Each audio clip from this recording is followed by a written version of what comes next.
Hello guys, nabili ko na yung aking pangarap na matagal na nung buhat na ako nag-abroad. Ito siya, nagpunta ko sa Mark and Spencer.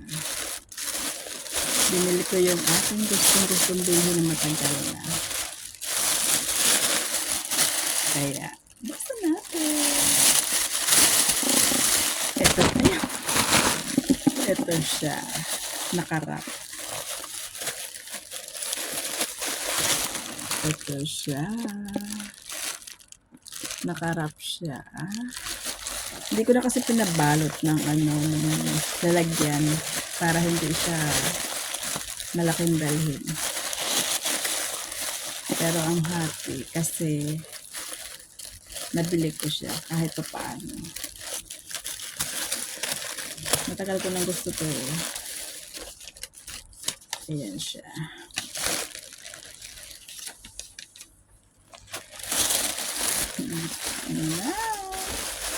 My dream.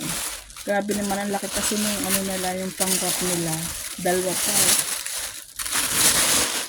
Ito na yung aking dream. Ito siya.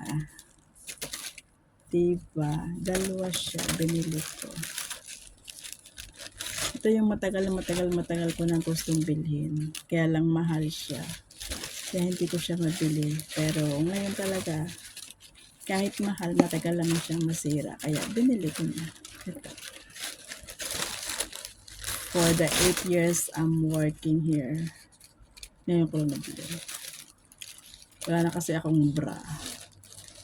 Pati naisip ko kung bibili ako ng bra, yun ang mamahalin para matagal masira. Kaya ayan, binili ko na siya kahit siya mahal. Ito na. MS ko na bra. Ayan. Ito na ipakita yung price. Ito na yan. Dalawa lang yung nabili ko. Pero I'm so happy kasi nakabili na ako ng bra sa MS. Ayan. Punta na kayo guys. Hindi baling mahal. Kasi yung iniisip ko hindi baling mahal. Pero matagal naman siyang gamitin. Kasi kung bibili lang nung mumurahin, madali kasi silang masira. At saka ang pangit ng nila. Yung pangit ba ng pagka mainit.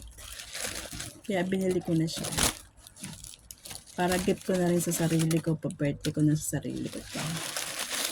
So, kaya I'm so happy. Nabili ko sila. Thank you everyone for watching.